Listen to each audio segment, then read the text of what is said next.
kita yang hadir pada hari ini. Kemudian yang saya banggakan dan saya sayangi ibu-ibu keluarga PKK Desa Kemantan yang adalah teman-teman yang bekerja di Olah Desa Kemantan ini.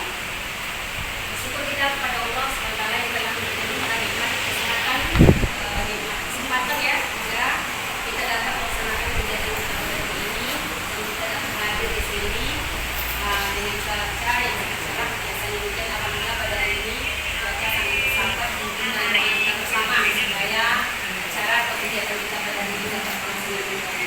Kemudian selawat dan salam mari kita hadirkan pula buat yang besar kita Muhammad SAW dengan selalu mengucapkan Allahumma sholli ala Muhammad wa ala ali Muhammad. Semoga yang selalu bersalawat kita diajarkan secara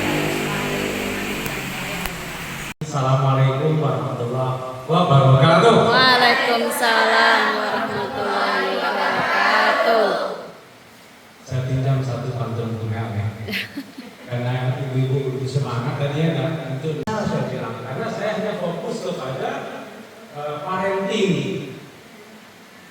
Ya, dalam arti kata hanya fokus kepada bagaimana kita cara mengasuh anak. Maka tema saya juga pola asuh dengan cinta dan 7 kunci kebahagiaan dalam rumah tangga. Tapi karena dibumbui dengan Islamiat, saya mikir panjang, mau hadir atau tidak, saya bilang. Jadi saya pikir-pikir karena yang undang ini yang hadir ini adalah orang-orang hebat gitu ya. Nah, maka saya upayakan hadir pada saat sekarang ini. Jadi nanti ibu sekalian doa yang melenceng daripada apa yang saya sampaikan, mohon dimaklumi karena yang tokat dan mendukung bukan Ustaz ini. Tapi saya ini adalah alumni teknik. Ya, bukan SAG, bukan MAG. Maka aku udah komen buat ikutnya. Kita beda apa namanya? Yang dipercaya kok. Kita kasih ke sponsor ya. Jadi itu pemahaman saya. Yang kedua, karena ada 2 grup yang undangan yang tak bisa ditolak itu adalah pertama hadir di majelis taklim takziah kematian itu tak betul undang saya. Kalau saya tahu di kampung saya hadir. Yang kedua adalah apabila ibu PKK yang undang saya atau majelis ibu perempuan itu saya tidak bisa nolak. Kenapa? Saya punya harapan besar karena kita lagi dalam itu. Jadi ada nggak yang dalam kami itu? Tanyaan saya. Mana dulu kopi temu daripada air itu ada? Mana?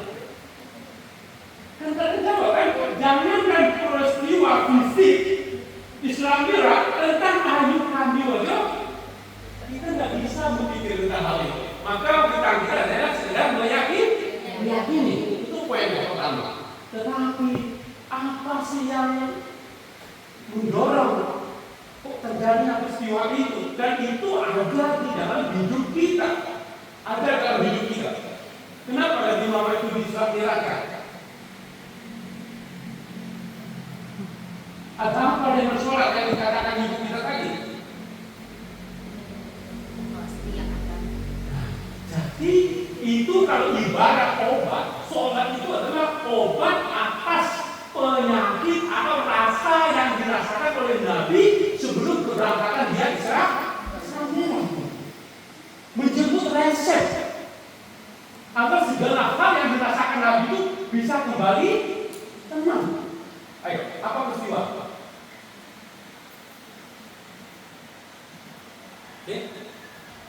Ini ayat tadi, ini tidak perlu kita baca, kita yakini aja. Nah, kita paham ini. Mungkin dalam kehidupan sehari-hari kita ada soal window ekonomi yang kamu ada soal tahu perasaan awak menurut pengeyan awak. Mana banyak ini pengeyan awak itu memusingkan daripada membahagiakan. Memusingkan. Jangan dijawab itu doa itu. Jawab masing-masing tidak.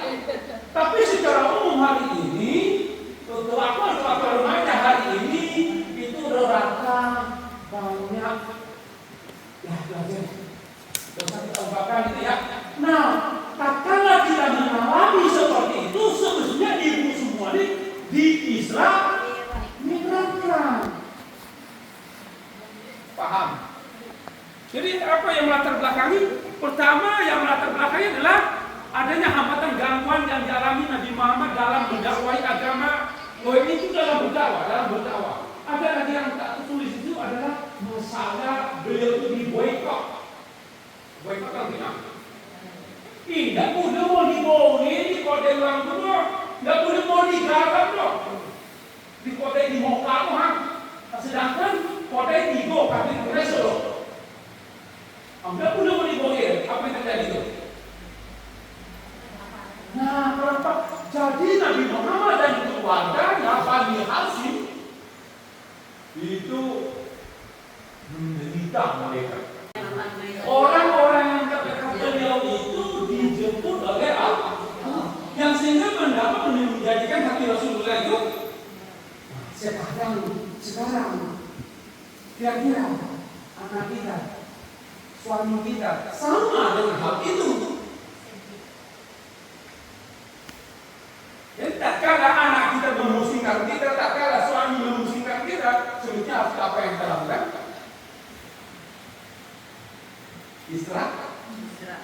Itu yang perlu kita pahami bahwa ibu sekalian ya. Jadi peristiwa Israel itu paham yang pertama adalah Rasul akan diberikan resep untuk mengobati hati yang. Jadi kalau seandainya kita sedih, apa yang kita lakukan? Pergi refreshing. Perlu kita lagi. Obatnya sudah dijemput oleh Rasulullah. Rasul yang berupa apa? Salat. Jadikanlah sabar dan sholat itu untuk sebagai Penolong. itu yang perlu kita ambil hikmah daripada. Kalau obat itu tidak ada, insya Allah di dua hal yang saling berpacu. Kalau tak ada obat itu dalam rumah tangga kita, maka ibu akan dikenai masalah. Itu dia masalahnya. Oh, kamu sholat nuzul. Sholat apa nuzul? Iya. Yang namanya tempat tinggal itu apa sebetulnya? Rumah. Sama satu lagi. Rumah tangga ya. Ingat ini. Rumah tangga. Dan bagus itu Pak Kades ya. Sebelum biaya yang paling banyak untuk membangun itu adalah untuk ibu kakaknya lagi. Kenapa? Karena membangun orang lebih susah daripada Bangun rumah. membangun jalan. Membangun jalan itu mudah. Asal ada uang selesai. Tapi kalau membangun anak, akan memiliki karakter hebat, itu luar biasa. Susah. Maka alhamdulillah ini di akhir minggu ke-3 Februari saya diundang oleh Ibu Kakak 304 itu pertemuan penutupan diri itu semua Pokjaya di Masjid Al Hidayah.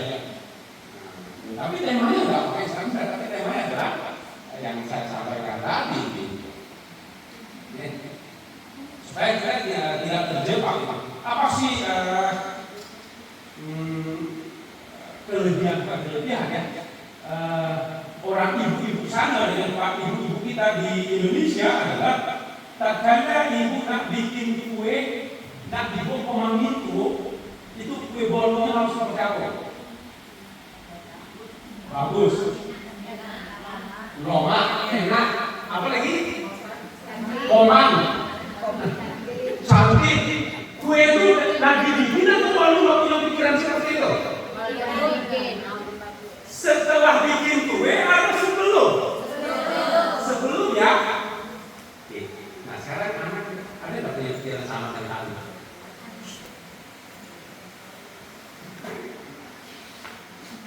Kita harus hebat, kembang, manis, cantik, enak rasanya.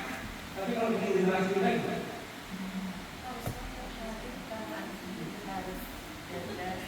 yang kemarin sudah ada ini. Ada nggak?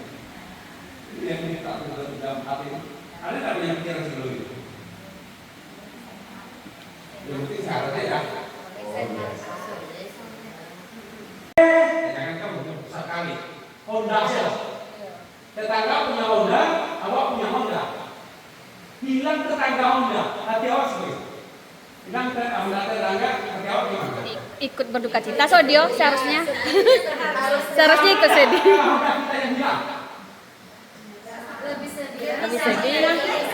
Kenapa bedanya? Apa bedanya? Karena hak milik kita. Ya. Rasa memiliki. Nah, pertanyaan saya, kenapa kamu itu bisa seperti itu?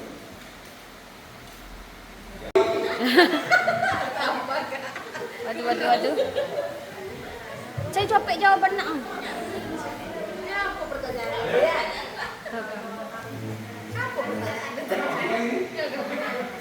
Baik, guys sekalian. Karena ada apa ya hari ini? Sehingga Rasulullah perlu menggambarkan hati yang mereka diimpin kemudian meminta 3 bejana air zam-zam kepada malaikat ini untuk membersihkan. Berarti jawaban tadi hati bersih. Rasulullah itu.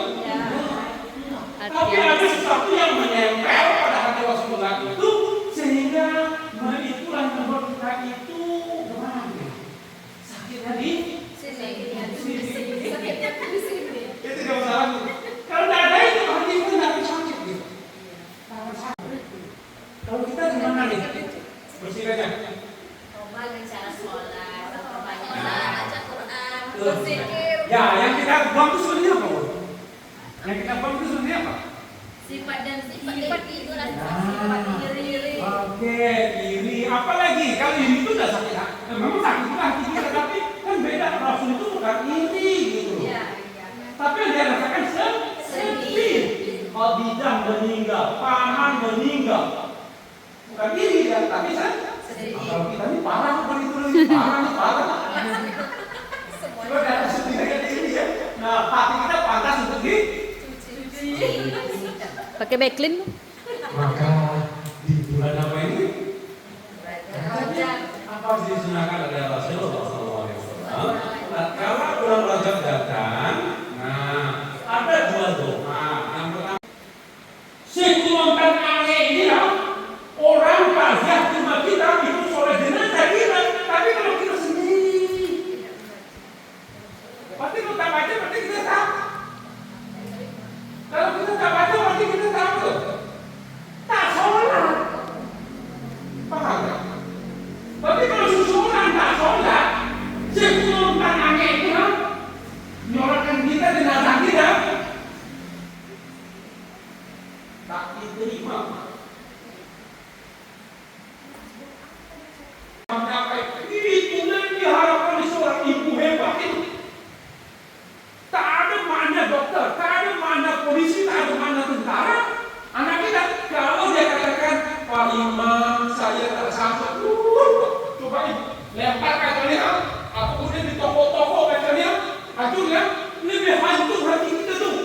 Tak kala anak mengatakan saya tak sanggup. Boleh ibu minta uang ke bank dia untuk menyolahkan anaknya, ibu tangan. Sama jangan.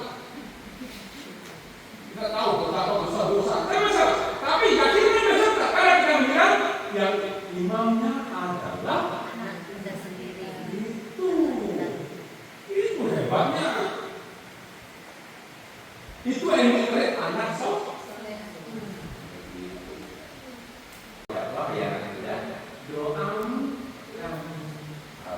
Dosa orang tua Anda kami ampuni dan kami rahmati. Kalau sudah seperti itu, ada tidak satu lagi komunikasi yang mematikan hati anakmu? Coba, tahu tidak tahu? Dari mana kamu? Kira-kira sayang mematikan dia atau marah teman? Sayang atau marah? Marah. Anak sekarang tahu. Nah, kalau tahu dia marah, apa yang dikata yang dipikirkannya? Dia akan cari jawabannya, walaupun sampai berbohong. Nah, berbohong itulah mematikan hati mereka tau. Nah, Sesuatu. maka undang saya.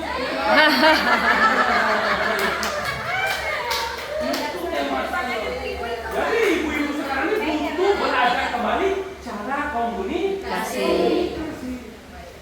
Coba, apa